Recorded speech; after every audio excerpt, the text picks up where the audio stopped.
शांति।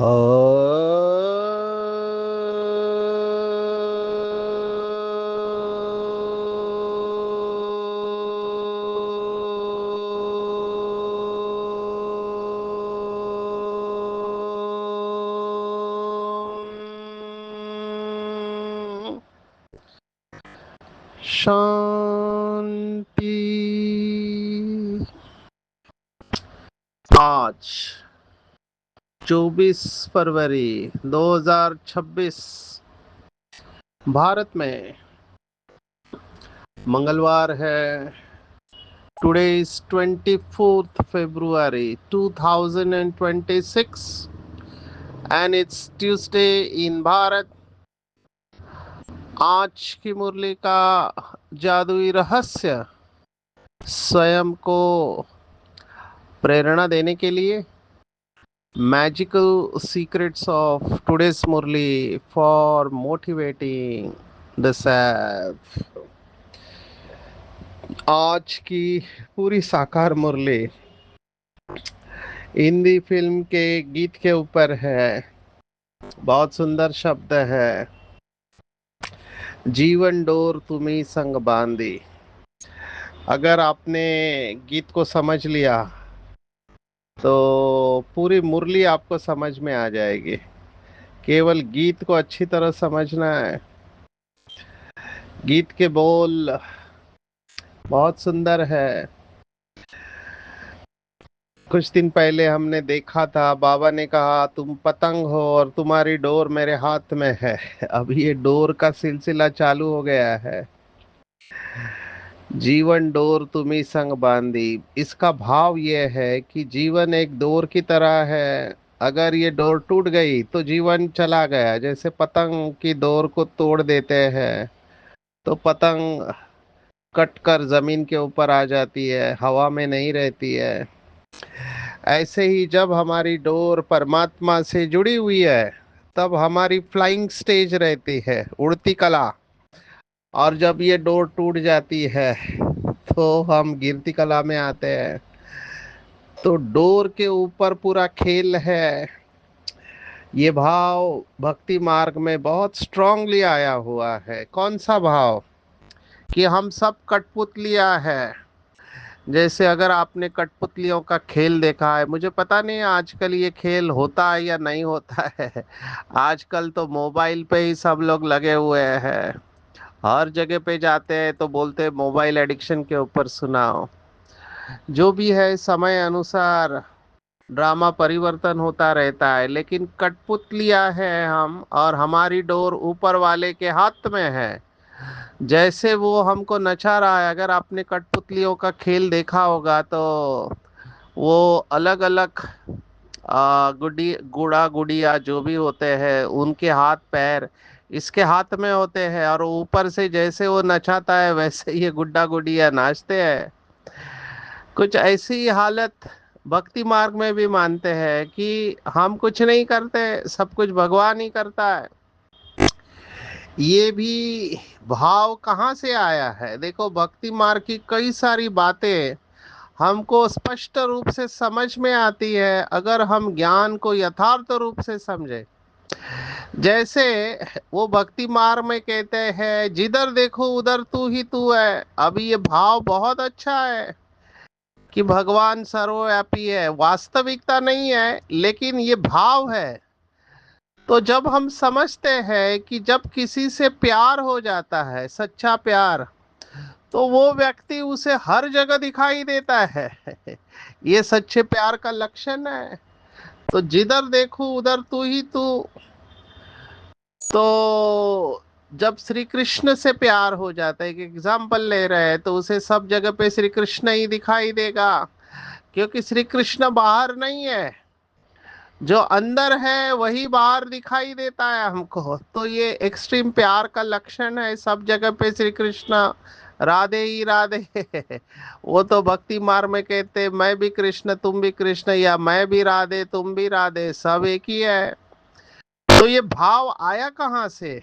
तो इसका स्पष्टीकरण ये है कि बाबा के बच्चे अपने संपूर्ण अवस्था में जब पहुंच जाएंगे तब उनके द्वारा लोगों को परमात्मा का साक्षात्कार हो जाएगा। देखो, भक्ति मार्ग में ये मान्यता है कि जाकी रही भावना जैसे, प्रभु मूरत देखी तीन तैसे। तो बाबा ने ये जो कहा है कि कुछ बच्चों के द्वारा साक्षात्कार होगा, तो जो बाबा के बच्चे अनन्य हैं, अनन्य मतलब जिनका अन्य कोई नहीं है शिव बाबा के अलावा, जो निरंतर योग में रहते हैं, उनके द्वारा साक्षात्कार होगा। तो जो इष्ट है उनका साक्षात्कार उनके द्वारा होगा। जैसे ब्रह्मा बाबा को देखकर साक्षात्कार होता था, तो ये कैसे होता है इसका भी एक मैकेनिज्म है। मैं उसमें अभी नहीं जा रहा हूँ, मैं केवल इतना बता रहा हूँ कि जिधर देखूं तू ही तू, इसका स्पष्टीकरण है। और भगवान की मर्जी के बगैर पत्ता भी नहीं हिलता, ये भी, इसका भी भाव समझना चाहिए। हमने देखा कि पत्ता पत्ता भगवान की मर्जी के बगैर नहीं चलता। इसका भाव क्या है? जिन्होंने अपना पूरा जीवन परमात्मा को सौंप दिया है, तो वो जैसे पतंग सौंपने के बराबर है। तो भगवान चला रहा है हमको, तो हम पत्ते हो गए कल्प वृक्ष के, और भगवान हमको चला रहा है। इस भाव से ये आया हुआ है। अभी डोर के बारे में देखेंगे, क्योंकि आज की पूरी पूरी डोर के ऊपर है। तो डोर तुम्ही संग बांधी, क्या तोड़ेंगे इस बंधन को, जग के तूफा आंधी रे आंधी, जीवन डोर तुम्ही संग बांधी। अभी बाबा ने जो उदाहरण दिया है कि शादी में पल्लू बांधते हैं या पल्लव बांधते हैं पति के साथ में, स्त्री समझती है कि जीवन भर उनका ही साथी होकर रहना है। ये पहले की प्रोग्रामिंग थी। किसी कन्या की शादी होती थी तो उसको बताया जाता था कि तुम्हारी अर्थी ही इस घर से उतरनी चाहिए। तो उसके अंदर ये प्रोग्राम डाल दिया गया, यही पति तुम्हारा परमेश्वर है और इसके साथ ही तुम्हें रहना है, चाहे वो कैसा भी हो। तो ये प्रोग्रामिंग था। तो उसके पीछे का भाव बाबा ने बताया कि हम सब ने हमारे जीवन की डोर उनको दे दी है, तो अभी हमको अंत तक उनके साथ में रहना है, जैसा भी हो। जैसे लौकिक में किसी का पति शराबी निकलता है, या कोई पति है जो बहुत मारता है, गुस्से वाला होता है, फिर भी वो उसे छोड़ती नहीं है। मेरे पास ऐसे बहुत केसेस है। अभी वो कहती है कि मेरा पति जब शराब पीता है तभी मारता है, नहीं तो वो बहुत अच्छा है। तो मार खाकर भी वो पति के गुणगान करते रहती है, क्योंकि अंदर प्रोग्रामिंग पड़ा हुआ है कि पति जो है, जैसा है, परमेश्वर है। तो वो सरेंडर करती है पति के आगे। अभी वो पति भले, आज के कलयुग में आपको कहाँ से ऐसे पति मिलेंगे परमेश्वर की तरह, लेकिन उसके पीछे भाव है कि पति परमेश्वर माना। जब हम संगम युग पर हम सब आत्माएं शिव बाबा को अपना पति समझते हैं, तो वही पति परमेश्वर है। आपने सुना होगा कि आत्मा सजनी है और शिव बाबा साजन है। वो एक हसीन मुसाफिर है जो हमको पतित से पावन बनाता है। तो हम सब सजनियां हैं। इसके ऊपर भक्ति मार्ग में बहुत सारे रुचि से सुनाते हैं कहानियां। एक प्रसिद्ध कहानी है संत मीराबाई की, कि वो एक मंदिर में गई दर्शन लेने श्री कृष्ण के, तो उसे रोका गेट पर। क्यों रोका? तो कहा गया कि ये मंदिर केवल पुरुषों के लिए है, स्त्रियों को यहाँ एंट्री नहीं है। ऐसे कई सारे मंदिर भारत में है, विशेष दक्षिण भारत में। तो पुरुषों के लिए ही एंट्री है, स्त्रियों के लिए एंट्री नहीं है। तब संत मीराबाई जवाब देते, अच्छा, ये दूसरा पुरुष कहाँ से तैयार हो गया? मुझे तो लगा परमात्मा एक ही पुरुष है, बाकी सब उसकी सजनियां हैं। ये बात जब सिक्योरिटी वाला उस मंदिर के मुख्य महंत को सुनाता है, वो भागते हुए आता है, उसके चरणों में गिर जाता है। क्योंकि वास्तविकता यही है कि परमेश्वर ही हम सबके पति है और हम सब उसकी सजनियां हैं। अभी ये थोड़ी स्पिरिचुअल लेवल की बात है।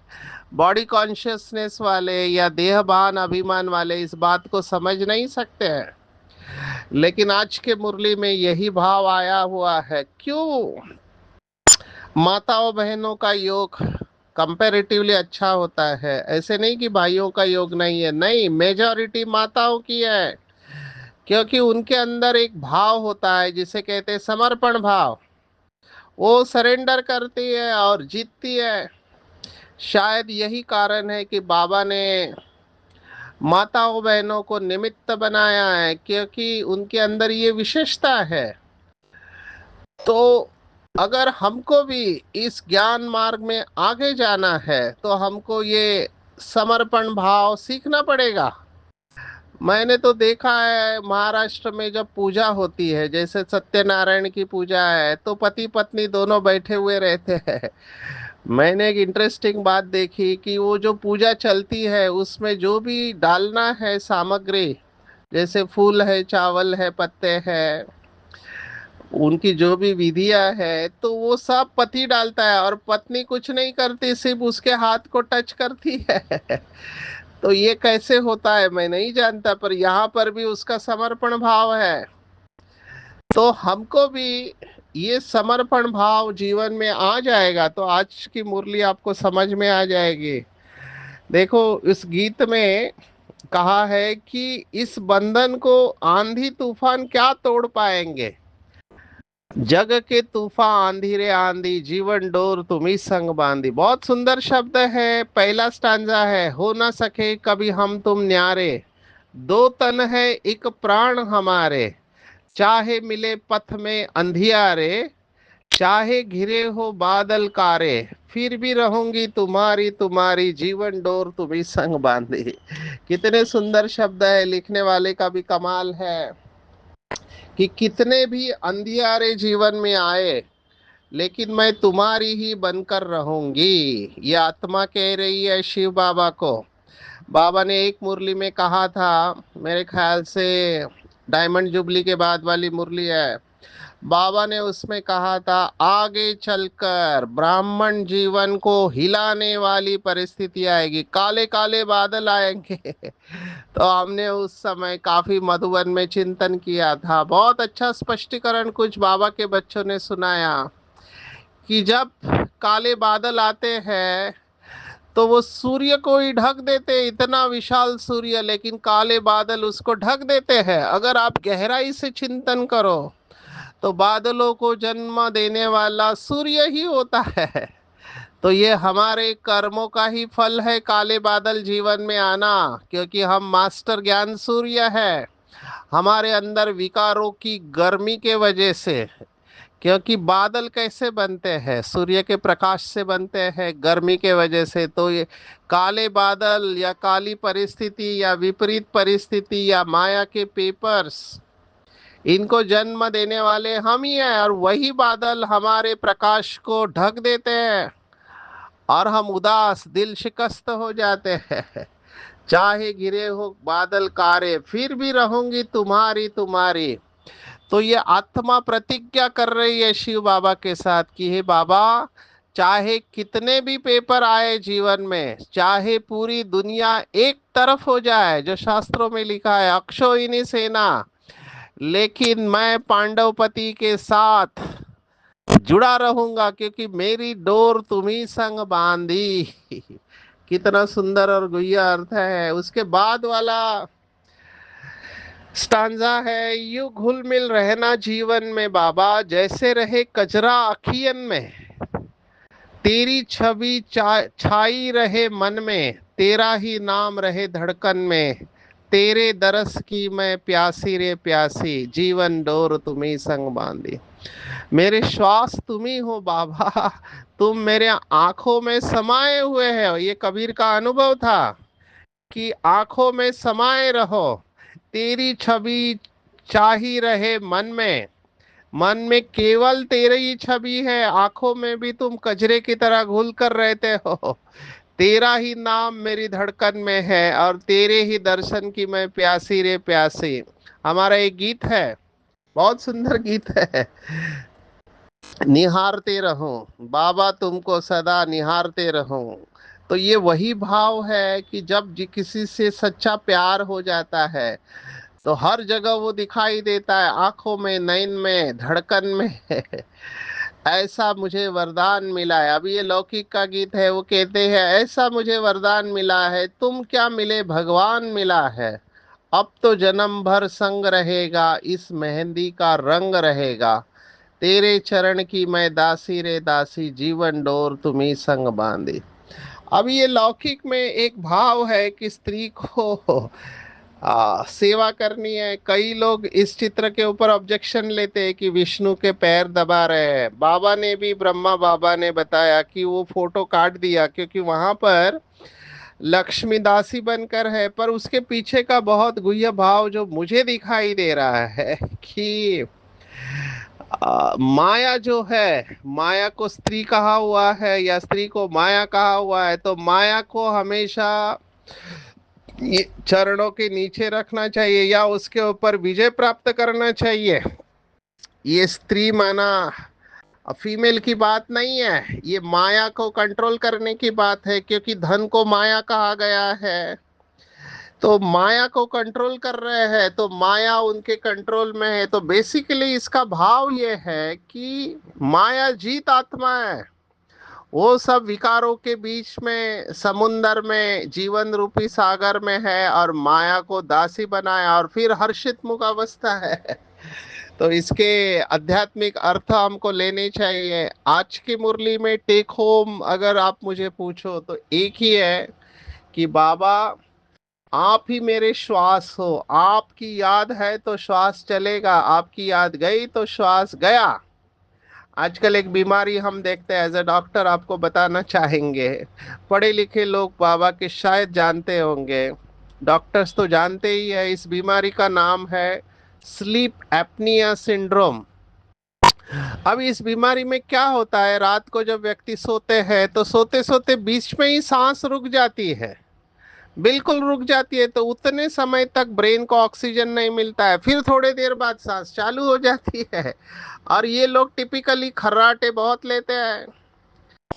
तो कई इसके कई सारे कारण हैं। कई लोगों की जबान लंबी होती है, लेंथ बड़ा होता है तो ऑब्स्ट्रक्ट करती है, माना हमारे श्वसन मार्ग को बंद कर देती है, तो श्वास अटक जाता है और फिर चालू हो जाता है, क्योंकि ऑक्सीजन नहीं मिला तो छटपटाना चालू होता है। तो ये मैकेनिज्म है।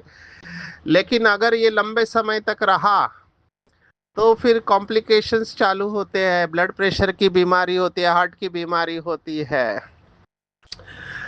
तो ये वैसे ही है, बाबा हमारी श्वास है, अगर बाबा की याद नहीं है तो जैसे श्वास ही नहीं चल रहा है। इसलिए भक्ति मार्ग में ये कहावत है कि श्वासोश्वास याद रहनी चाहिए। क्यों क्यों ये कहावत आई है भक्ति मार्ग में कि श्वासोश्वास याद रहे? क्योंकि भक्ति मार्ग में ये अच्छी तरह से लोग जानते थे कि कब कौन सा श्वास अंतिम होगा हमको नहीं पता। क्योंकि अंतिम श्वास के वक्त अगर हमको परमात्मा की याद नहीं रहे तो अंत मते सा एवा गत्वा, उसी अनुसार हमारी गति होगी। इसलिए जो अच्छे भक्त होते हैं, जिसे कहा गया है नवदा भक्त, वो नवधा भक्त अपनी एक श्वास भी परमात्मा की याद के बगैर जाने नहीं देते हैं। मैं हमेशा अपने आप से बात करता हूँ, आपको भी ये सुना रहा हूँ, पहले भी सुनाया है कि अगर भक्त लोग जो नवदा भक्ति करने वाले हैं, माना तीव्र भक्ति करने वाले लोग हैं, वो सब आत्माएं हमेशा उनके हाथ में माला रहती है और ढकी हुई रहती है और परमात्मा का नाम लेते हैं, फिर चाहे वो किसी भी धर्म के हो, हिंदू धर्म या फिर क्रिश्चियनिटी या इस्लाम, जिसमें ये माला पकड़ी जाती है, वो नहीं चाहते कि परमात्मा के सिवा और किसी का नाम उनके जबान के ऊपर आए, मन के ऊपर आए। अभी ये भी बहुत बड़ा प्रोसीजर है। पहले स्थूल रूप में नाम लेते हैं, फिर धीरे धीरे वो सूक्ष्म होने लगता है और मन में वो अजपा जाप के रूप में चलता रहता है। माना वो व्यक्ति सो गया है, सोने के बाद भी उसके माइंड में वो नाम चलता रहता है। तो वो इतना अटेंशन रखते हैं। भक्त लोग अगर इतना परमात्मा के नाम के स्मृति स्वरूप है, अभी उनको परमात्मा का यथार्थ परिचय नहीं है, वो देवताओं को ही परमात्मा समझते हैं, जैसे श्री राम और श्री कृष्ण। तो जिनकी याद में इतने स्मृति स्वरूप है, तो उन्होंने बाबा को कितना याद किया होगा, आप सोच के देखो। ऐसे ही माला में कोई नहीं आता है। तो आज के मुरली में हमको ये अपने साथ पक्की प्रतिज्ञा करनी है कि मेरी डोर बाबा के साथ बन चुकी है, उसके अलावा और किसी का भी मैं चिंतन नहीं करूंगी या करूंगा। मुझे यहाँ तपस्या वर्ष की मुरली याद आ रही है। तपस्या वर्ष जो था 90s के बाद में, उस समय बाबा ने तपस्या की व्याख्या दी थी। बहुत सारी मुरलियाँ है तपस्या वर्ष की, जिसको तपस्या में आगे बढ़ना है उन्हें ये 91 92 की मुरलियाँ पढ़नी चाहिए। बाबा ने कहा था तपस्या माना एक का पाठ पक्का करना। अभी एक इतना सिंप्लीफाई और कुछ हो ही नहीं सकता। दो तीन चार कठिन होता है, एक का पाठ पक्का करना। तो बाबा ने कहा था, जैसे वो लौकिक में कहते हैं कि पतिव्रता स्त्री, यहाँ पर भी वही भाव है। पतिव्रता के बजाय बाबा ने कहा था पिताव्रता या एक व्रता, जिसको हम कहेंगे एक बाप दूसरा न कोई, या जिसको भगवत गीता कहती है माम एकम शरणम व्रज। तो ये एक का पाठ पक्का करना माना तपस्या। उसमें बाबा ने कहा था एक नामी, एका नामी और एक व्रता। ये एक व्रता, एकाग्रता, एक नामी और एका नामी, इस सब के गहराई में जाएंगे। माना अनेक समाप्त। जब एक ही रहेगा तभी हम समझे कि हमने अपनी डोर परमात्मा के साथ जोड़ी हुई है। नहीं तो मुश्किल है। आजकल तो जैसे बाबा कहता है, अव्यभिचारी याद रहनी चाहिए। लौकिक में भी कोई स्त्री या पुरुष अपनी पत्नी या पति को छोड़कर किसी और को याद करते हैं तो उसे व्यभिचार कहा गया है। व्यभिचार माना आउट ऑफ मैरिज रिलेशनशिप्स। तो व्यभिचारी याद नहीं होनी चाहिए, अव्यभिचारी याद होनी चाहिए। ये आज की मुरली से हमको टेक होम है, लेना है। तो आज चेक करेंगे, क्या मैंने अपनी डोर शिव बाबा के साथ बांधी हुई है? क्या मेरी अव्यभिचारी याद है? नहीं तो माया बहुत गफलत कराती है। माया ऐसे ऐसे संकल्प आए लाए कि मुझे मिलते, कहते हम नहीं रह सकते। कोई तो चाहिए, एक व्यक्ति तो चाहिए। बाबा ने कहा एक भी नहीं चाहिए। बाबा ने सॉल्यूशन दिया है कि जो संबंध आपको खींचता है, जो संबंध खींचता है वो संबंध बाप के साथ अनुभव करो। इसलिए सर्व संबंधों की याद ये पीएचडी का सब्जेक्ट है स्पिरिचुअलिटी में। सर्व संबंधों के सार वाली याद अगर है तो ब्रह्मा बाबा हमारे आंखों के सामने होगा, ये बाबा ने प्रॉमिस किया है। लेकिन सर्व संबंधों के सार वाली याद चाहिए। सर्व संबंध एक बाप के साथ है। बाबा कई बार मुरली में पूछता है, दिल में कौन है? दिल में कौन है? शिव बाबा ही है या और भी कोई है? अगर और भी कोई होगा तो फिर मुश्किल है, प्राप्ति भी वैसे ही होगी। तो इसके ऊपर भी चेकिंग करेंगे कि क्या मेरी डोर एक शिव बाबा के साथ बांधी हुई है। आज के मुरली में और एक गहरी बात आई है। वैसे तो कई बार बताया, लेकिन आज के मुरली में फिर से बताया कि शंकर का कभी पार्ट नहीं है। पार्ट में आता ही नहीं है। केवल ब्रह्मा और विष्णु ये आते हैं, शंकर नहीं आते हैं। तो शंकर पार्टी इधर ही कैंसिल हो जाती है, क्योंकि शंकर केवल अशरीरी तपस्वी स्वरूप सूक्ष्म वतन में रहते हैं। आज और एक गहरी बात आई हुई है कि राधा और कृष्ण की, ये तो बहुत मुरली में बाबा ने बताया कि राधा की उम्र छोटी होगी और श्री कृष्ण बड़ा होगा, लेकिन उनमें कितना डिफरेंस है। तो आज बाबा ने ये बताया हुआ है कि श्री कृष्ण और श्री राधे में कितना आयु में फर्क है। तो बाबा ने कहा 2-3 वर्ष का फर्क होगा। अब ये चिंतन की बात है। श्री कृष्ण ने जन्म लिया होगा, फिर राधे ने, तो इसके ऊपर चिंतन करेंगे। कई लोगों ने इसमें बहुत सारी थेरी दी है, मैं उसमें नहीं जा रहा हूँ। मैं डोर को पकड़ के ही चल रहा हूँ, क्योंकि जहां डोर बंधी हुई है बाबा से, बाकी सब अपने आप सेट हो जाता है। जैसे मैं कहता हूँ हाथी के पाँव के नीचे सब आ जाता है, वैसे अगर डोर बंधी है शिव बाबा के साथ तो बिल्कुल निश्चिंत रहेंगे। आज तीसरी पॉइंट जो आई है कि लौकिक बाप जो होते हैं मोटरों और एरोप्लेन में घूमते हैं, लेकिन ये पारलौकिक बाप मोस्ट सिंपल है, कोई ठाट बाट नहीं है। पतित दुनिया पतित शरीर में बच्चों की सेवा के लिए आते हैं और आकर हमें रूहानी इंजेक्शन लगाते हैं और हमें पापों से मुक्त करते हैं। ये भी बाबा से सीखना चाहिए। मुझे ये गुण बहुत अच्छा लगता है कि इतनी हाईएस्ट अथॉरिटी, लेकिन कितनी नम्रता। कहता है कि मैं बच्चों का मोस्ट ओबीडिएंट सर्वेंट हूँ। ऐसा बाप कहीं नहीं मिलेगा। जिसको इतना हमने अपमान किया, अपशब्दों का इस्तेमाल किया, कण कण में कहा, उसने कहा मेरे बच्चे हैं। तो ये बाबा से हमको सीखना चाहिए, इतनी हाईएस्ट अथॉरिटी होते हुए भी कैसे नम्र रहना चाहिए। तो अगर भगवान कर सकता है तो हम भी कर सकते हैं। इतना अहंकार किस लिए? कई लोगों को मैं देखता हूँ, अहंकार में क्या क्या उनकी अवस्था रहती है। एक बार रिलीजियस विंग का कॉन्फ्रेंस था, मैंने देखा स्टेज पर ज्ञान सरोवर में, अभी बहनों भाइयों को भी टेंशन होता है, ये सब बड़े बड़े होते हैं तो उन सबको स्टेज देना होता है।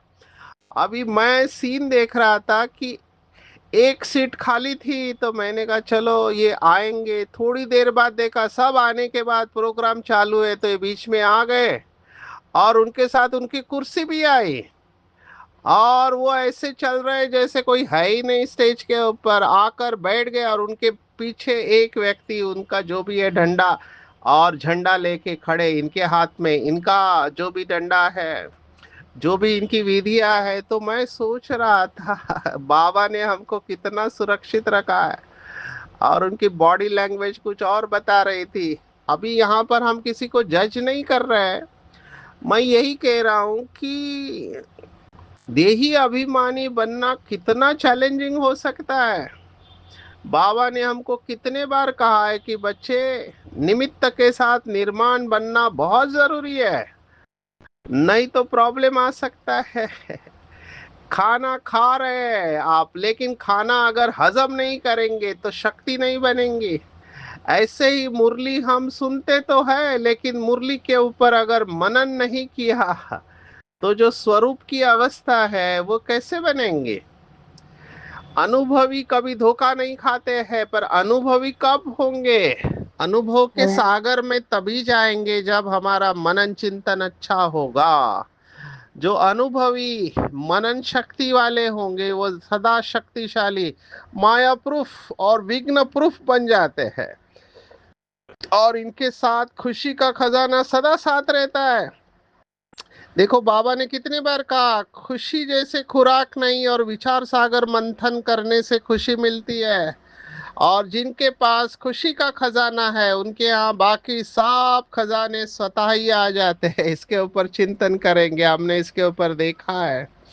एक मुरली में बाबा ने कहा था, कोई आपसे पूछे कि आपका हाल चाल कैसा है, तो फलक से जवाब दो कि हाल खुशहाल है और चाल फरिश्ते की चाल है। हाल खुशहाल और चाल फरिश्ते की चाल।